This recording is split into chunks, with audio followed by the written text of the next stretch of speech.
Dans notre vie d'adulte, confronté à un problème d'ordre administratif, d'assurance ou juridique, on s'est tous au moins une fois posé la question « Mais pourquoi je n'ai pas appris cela à l'école ?» De même, il vous est sûrement déjà arrivé de vous retrouver dans une situation où, a posteriori, vous vous rendez compte que si vous aviez dès le départ toutes les informations nécessaires en votre possession, vous n'auriez pas agi ainsi, et cela vous aurait évité beaucoup de tracas. T'as pas un conseil est le podcast où des professionnels répondent à toutes vos questions dans les domaines du droit, des assurances et de l'administratif en général. Je suis Jenna. Je suis Sébastien. Bienvenue sur T'as pas un conseil. Le sujet d'aujourd'hui est l'achat d'un bien immobilier. C'est un sujet qui nous tient à cœur. On va vous expliquer comment le financer, savoir ce que vous achetez et à quoi l'on s'engage et comment surtout ne pas se faire avoir. Nous avons choisi ce sujet car nous sommes devenus propriétaires relativement jeunes, à 28 et 29 ans. En discutant avec nos amis, nous nous sommes rendus compte que beaucoup d'entre eux rêvaient de devenir propriétaires mais pensaient que cela était inaccessible. Ou alors d'autres personnes qui avaient les moyens n'arrivaient pas à franchir le pas, que ce soit par peur de faire une erreur ou à cause de critères irréalistes. Dans ce podcast, nous allons vous expliquer comment devenir propriétaire, pas à pas, ou vous aider à définir si cela est possible pour vous. Alors Sébastien, là on vient sur ta partie préférée. Comment définir sa capacité d'achat ? Comment nos auditeurs peuvent déterminer si c'est un rêve qui est accessible pour eux ? Alors merci. Donc tout d'abord, ce qu'il faut savoir, c'est que la loi prévoit 10% de fonds propres qui doivent provenir des liquidités et non 20% comme il est annoncé par les banques. Ce qu'il faut savoir également, c'est que c'est bien de définir sa capacité d'achat pour éviter les mauvaises surprises, notamment des paiements d'acompte dans le vide qui pourraient vous pénaliser et qui pourraient vous porter préjudice pour la suite. Concernant ce paiement d'acompte, du coup, est-ce que tu as envie de réagir par rapport à ça, Jenna ? Alors, je vais en parler un peu plus en détail après, mais effectivement, le paiement d'acompte, c'est quelque chose qui crée très souvent des litiges juridiques parce que on s'engage, on réserve un appartement, on paye un acompte et en fin de compte, on va devant la banque et la banque, elle dit non, vous avez pas les moyens. Donc, c'est pour ça que la capacité d'achat est très importante. Ça permet aussi de cibler ses recherches. Tout à fait, effectivement. Donc, cibler les recherches pour pas être déçu ou, au contraire, acheter largement en dessous de son budget alors qu'on aurait éventuellement la possibilité, en fonction du financement et du montage, de pouvoir augmenter son prix d'achat. Du coup, c'est pour ça qu'il est vraiment nécessaire pour moi de faire ça en premier lieu. C'est vraiment la première partie.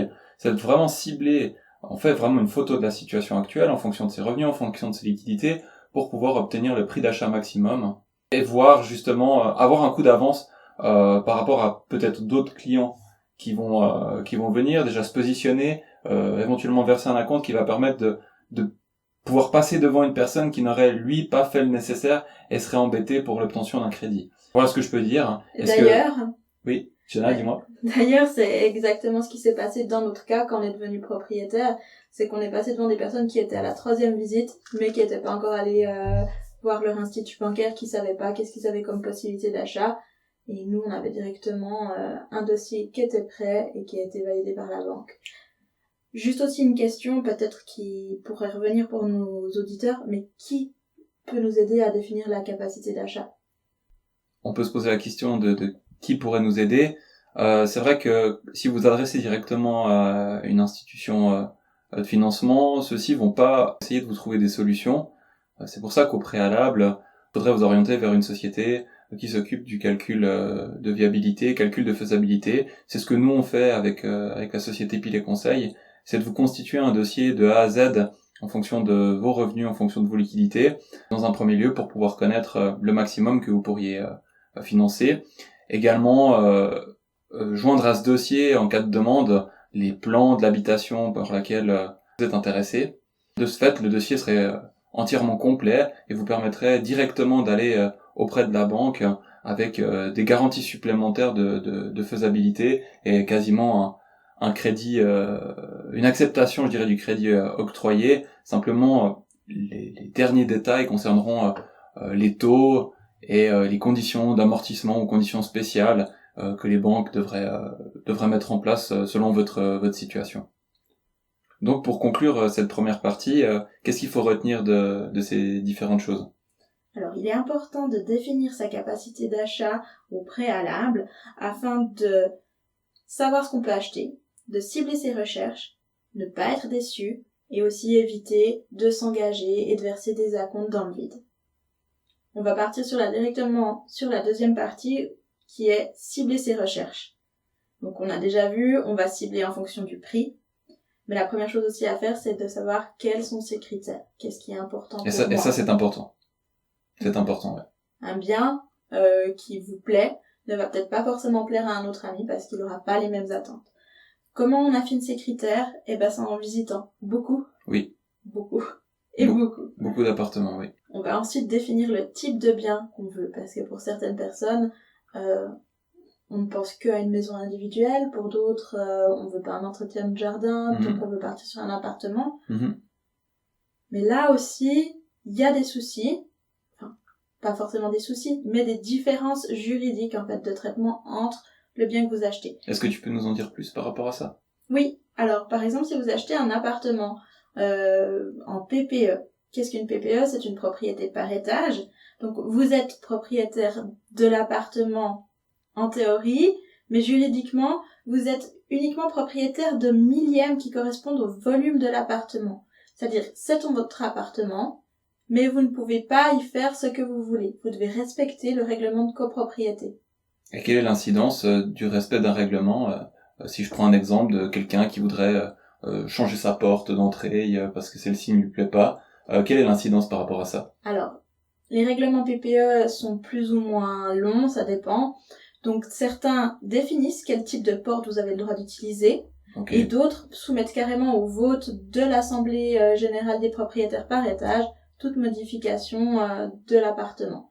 Alors vous pouvez bien sûr changer la couleur intérieure de vos murs, mais par exemple mettre des stores ou même peut-être des aspects sur votre balcon, mettre certains types de fleurs, etc., serait soumis à l'acceptation des autres propriétaires par étage. Ce qui veut dire concrètement que si malheureusement je ne m'entends pas bien avec un voisin, celui-ci pourrait m'embêter en refusant d'accepter les travaux que je souhaite faire chez moi.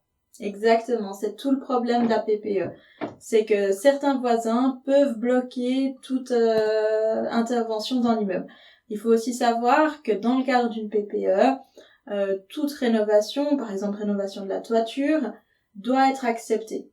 Et elle est répartie entre les propriétaires à charge en fonction du nombre de millièmes qu'ils possèdent dans la propriété par étage. C'est à ça que servent les charges qui sont liées à la PPE qu'on paye mensuellement en plus du crédit bancaire. Oui, mais pas que. Elles peuvent excéder en fait les charges. Certaines rénovations peuvent excéder les charges et demander des investissements supplémentaires de la part des propriétaires par étage. Très bien, c'était des informations importantes. Et qu'en est-il pour tout ce qui est des biens neufs, concernant soit des villas, soit des appartements? Et là, alors, dans ce cas-là, ça change au niveau de la garantie sur les travaux. En fait, quand vous achetez du neuf, vous êtes le premier propriétaire, donc c'est vous qui allez découvrir les défauts qui auraient pu survenir lors de la construction. Vous avez besoin de faire marcher les assurances ou les garanties sur la construction, et donc il faut, là, dans ce cas-là, être relativement organisé et prendre note des différents délais et les respecter. Il y a aussi une différence quand vous achetez du neuf. Est-ce que c'est vous qui allez être le maître d'ouvrage, c'est-à-dire est-ce que c'est vous qui allez suivre les travaux, ou est-ce que vous allez acheter clé en main auprès d'un promoteur immobilier qui lui va s'occuper de suivre le chantier? Ça change un tout petit peu au niveau des garanties. Mais c'est un peu trop technique pour débattre ça ici. Pour débattre ça ici, exactement. D'accord.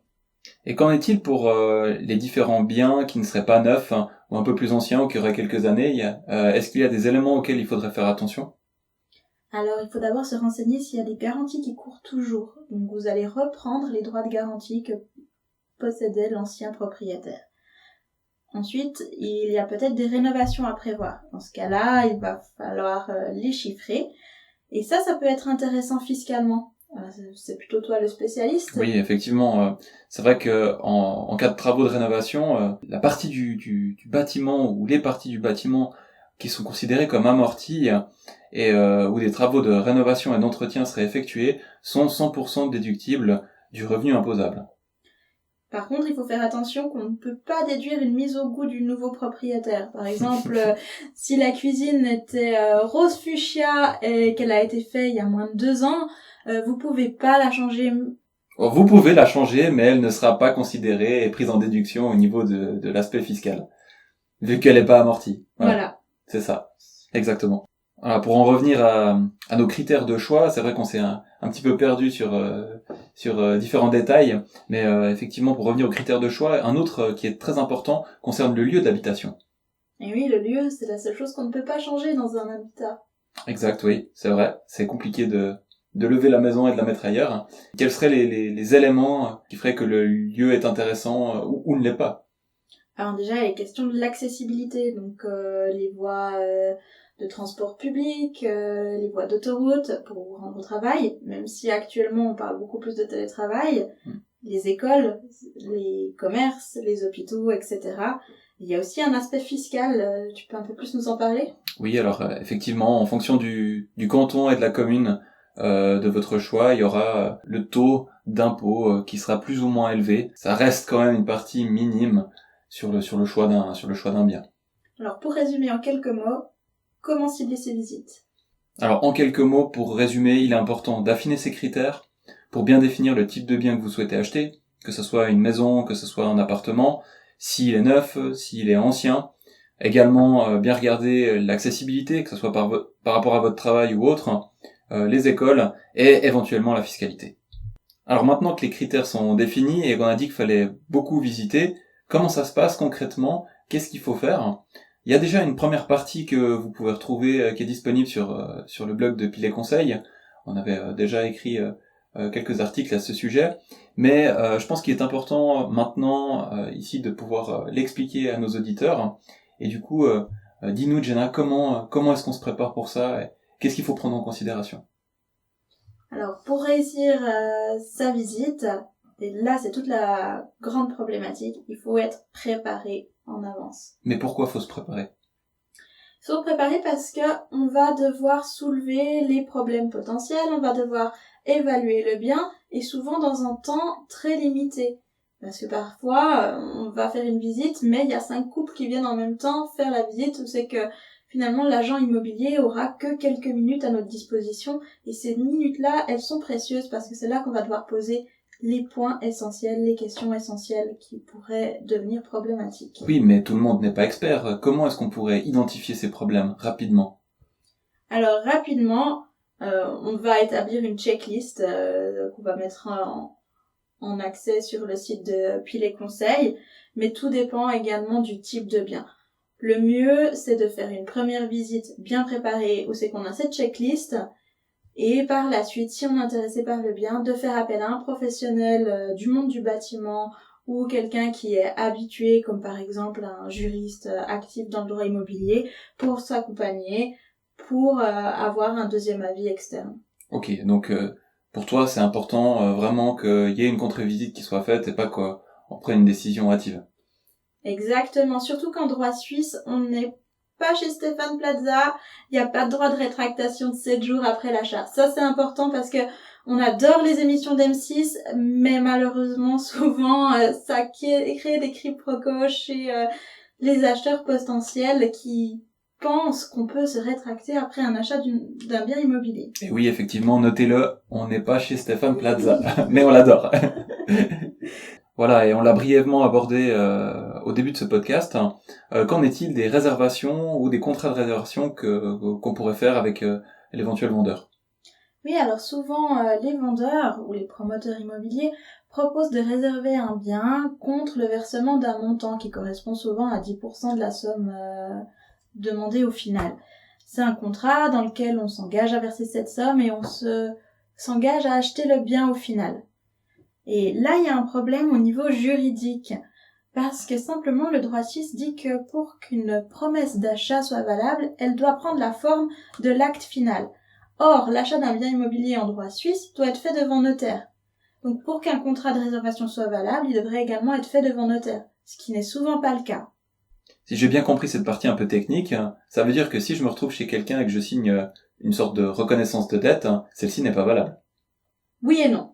En fait, on est dans une zone grise du droit, Parce que on se retrouve dans ce qu'on appelle le sérieux dans les pourparlers précontractuels. Le terme latin, la culpa in contraendo.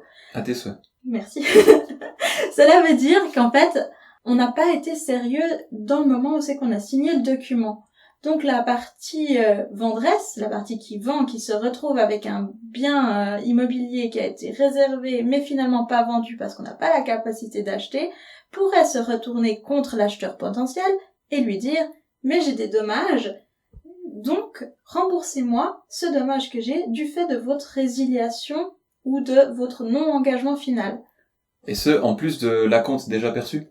Alors, pas en plus de l'acompte déjà perçu, mais justement, ça leur permettrait de garder l'acompte. Donc, quand on est dans le cadre d'un achat d'un bien immobilier, perdre un acompte de 10%, c'est perdre... C'est conséquent. Et c'est surtout perdre des liquidités qu'on n'aurait pas pour l'achat d'un bien suivant. Exact, tout à fait. Donc c'est pour ça qu'il faut faire très attention avant de s'engager, avant de faire des contrats de réservation. Et là encore, on tombe en fait sur le fait de définir sa capacité d'achat au préalable. On a abordé avant le sujet, concernant les questions à poser aux vendeurs. Pourquoi est-ce que c'est si important de ça, de solliciter la personne qui vous fait la visite? Simplement parce que c'est une incombance, c'est-à-dire c'est un devoir de l'acheteur de se renseigner au maximum. Parce que si on a été trop naïf ou qu'on n'a pas posé de questions et qu'on se retrouve avec des défauts, on va pas pouvoir dire que c'est des défauts cachés. Les défauts cachés, c'est des choses qui ont été volontairement cachées. Donc par exemple, il y a eu un problème d'humidité, le vendeur donne un coup de peinture et vous dites « ah, il y a eu des problèmes d'humidité ». Non, pas du tout. Et nous, on voit un beau mur blanc, donc on se pose pas plus de questions. Là, c'est un défaut volontairement caché. Par contre, un garage où c'est qu'il y aurait un lavabo installé dedans, vous partez du principe que le garage est relié à l'eau, mais vous n'allez pas tourner le robinet pour voir s'il y a effectivement de l'eau. Et en fait, c'était juste un lavabo posé comme ça. Ce n'est pas un défaut caché parce que votre récompense, votre devoir en tant qu'acheteur potentiel, c'était d'aller vérifier s'il y avait de l'eau. Donc concrètement, ce que tu recommandes lors de visite, c'est de tourner tous les robinets pour voir s'il y a de l'eau et éventuellement d'activer tous les interrupteurs pour voir si l'électricité est bien reliée. Voilà, exactement. Et poser aussi toutes les questions qui pourraient soulever des problèmes d'isolation, des problèmes d'étanchéité, etc. Donc dire est-ce qu'il y a eu des dégâts d'eau, humidité, est-ce qu'il y a eu moisissure. Exactement. Demander le montant des charges aussi, par exemple. Là aussi, on a un nouvel outil qui nous aide particulièrement depuis quelques années, qui est le certificat CECB, qui est le certificat énergétique des bâtiments. Il faut absolument les demander, ça vous permettra de savoir si le bâtiment qui vous intéresse est énergivore ou pas. Tout à fait. Et c'est vrai que c'est important parce qu'on peut se retrouver avec des grosses factures. Voilà, exactement. Et il faut pas hésiter aussi, lors de ces questions, de prendre des notes et par la suite d'envoyer un email de confirmation au vendeur, au courtier, au promoteur. Comme ça, vous avez une preuve par écrite des points que vous avez demandés. Vous pouvez aussi prendre un tiers comme témoin. Malheureusement, devant un juge, de prendre son beau-frère, sa belle-sœur, ça passe un petit peu moyen parce que, on va dire qu'il va répondre pour aller en votre faveur. Oui, tout à fait. Alors c'est vraiment important, effectivement, et c'est bien de le soulever ici, de prendre note de ce qui est dit, de prendre note des questions que vous allez poser pour avoir la traçabilité en cas de problème et de dire tout simplement, de pouvoir amener la preuve que vous avez posé les questions et que le défaut ou l'information a été volontairement cachée. Exactement. Et là, on retombe de nouveau sur cette opportunité de prendre un professionnel du bâtiment pour vous accompagner pour une contre-visite. Si on n'est pas sûr, vaut mieux dépenser peut-être quelques centaines de francs au moment de la contre-visite que des milliers de francs de travaux ou de procédures d'avocat. Alors pour résumer les éléments importants lors d'une visite, quels sont-ils? Alors c'est bien la préparer en amont, faire une checklist des points importants à soulever, poser toutes les questions nécessaires, les confirmer soit avec un tiers témoin, soit par email de confirmation, ne pas hésiter à demander une contre-visite accompagnée d'un professionnel du bâtiment. Parfait. Et une fois que tout ça est fait, qu'est-ce qu'il nous reste? Il nous reste à trouver le financement. Eh oui. Alors pour le financement, effectivement, il y a plusieurs possibilités qui s'offrent à vous, notamment concernant le choix de l'établissement, qui peut être autant une banque qu'une assurance, chacun avec ses avantages et inconvénients. Après, ce qu'il faut voir également, c'est les différences entre les établissements, parce qu'il y en a effectivement. ce qu'il faut savoir, c'est que tous les établissements n'ont pas les mêmes directives au niveau des calculs, et donc ça crée des disparités quand même en fonction de l'acceptation d'un dossier ou non. Donc c'est vraiment quelque chose qu'il faudra regarder. Donc faut pas se gêner de demander plusieurs offres auprès de plusieurs établissements pour voir les avantages de chacun. Bien entendu, et comme on l'a stipulé tout au long de ce podcast, monter un dossier qui est propre, où vous avez déjà les calculs qui sont établis au préalable, ça permet de gagner du temps éventuellement sur l'attribution d'un crédit. Et ça, c'est pas négligeable suivant le dossier ou suivant le bien sur lequel vous êtes actuellement en train de négocier. Ça permet aussi de proposer des autres solutions que le financement à 20%, qui est en fait la proposition classique faite par les établissements bancaires. Tout à fait. De trouver d'autres solutions. Oui, tout à fait. C'est vrai que le montage du dossier et le calcul de la capacité permet aussi de trouver des solutions avec effectivement moins de 20% de fonds propres, sous réserve bien entendu d'autres aspects. Très bien. Une chose qui est aussi importante, c'est les frais de notaire, je pense. Tout à fait. Merci de venir là-dessus. Lors d'un calcul standard que pourrait vous établir une banque, ils ne prennent pas en considération dans les fonds propres le montant des émoluments de transactions qu'il faudrait payer, c'est-à-dire les frais de notaire et les frais de mutation au niveau du registre. Et là, ça peut coincer. Oui, là, ça peut coincer. Donc, vous pouvez avoir un dossier qui serait accepté au niveau du financement, mais par contre, vous vous retrouverez sans aucune liquidité pour payer ces fameux frais. Il n'y a pas de possibilité de faire une hypothèque pour les frais de notaire. Non, effectivement, ça c'est quelque chose à savoir. Les frais de notaire ne sont pas financés par l'institution bancaire ou la compagnie d'assurance chez qui vous allez faire le crédit. À une exception près, c'est quand on achète un bien immobilier neuf, souvent les frais de notaire sont déjà négociés dans le prix par le promoteur immobilier. Oui, en cas de promotion, ça peut arriver. Alors, pour résumer, au niveau du financement... Oui, au niveau du financement, donc ce qui est important, c'est de multiplier les demandes auprès des différentes institutions, de venir également avec un calcul de financement déjà fait, et bien entendu, à ne pas oublier de compter les frais de notaire. Ah, qui s'élèvent, on n'a pas précisé tout à l'heure. Alors, les frais de notaire s'élèvent à 1,7% et les frais de mutation à 3,3%, ce qui fait un total de 5%. Voilà, donc toutes les choses et tout le nécessaire a été fait. Maintenant, effectivement, la dernière chose, c'est d'attendre simplement votre offre de financement afin de pouvoir apposer votre signature dessus et devenir les heureux propriétaires de votre logement. C'est vrai que le temps file, on va conclure gentiment ce premier podcast, et du coup, je vais laisser la parole à Jenna pour la fin. Voilà, alors on vous souhaite beaucoup de succès dans vos recherches, on vous souhaite de trouver le bien de vos rêves, surtout... Prenez du plaisir dans vos visites. Si vous voulez aller un peu plus loin dans le cadre de ces informations, n'hésitez pas à faire un tour sur le blog de Pile et Conseil. Vous savez qu'il y a une série sur l'achat d'un bien immobilier, comment cibler le bien, comment visiter. Et il y aura bientôt également une checklist à apprendre lors de vos prochaines visites. Oui, c'est en gros le résumé de ce podcast sous format écrit, avec bien entendu le petit bonus, c'est cette fameuse checklist pour... oubliez aucun des éléments et aucune des questions à poser lors de votre visite. Merci en tout cas pour votre écoute et pour votre attention, et on vous souhaite une bonne journée, on vous dit à bientôt. À bientôt.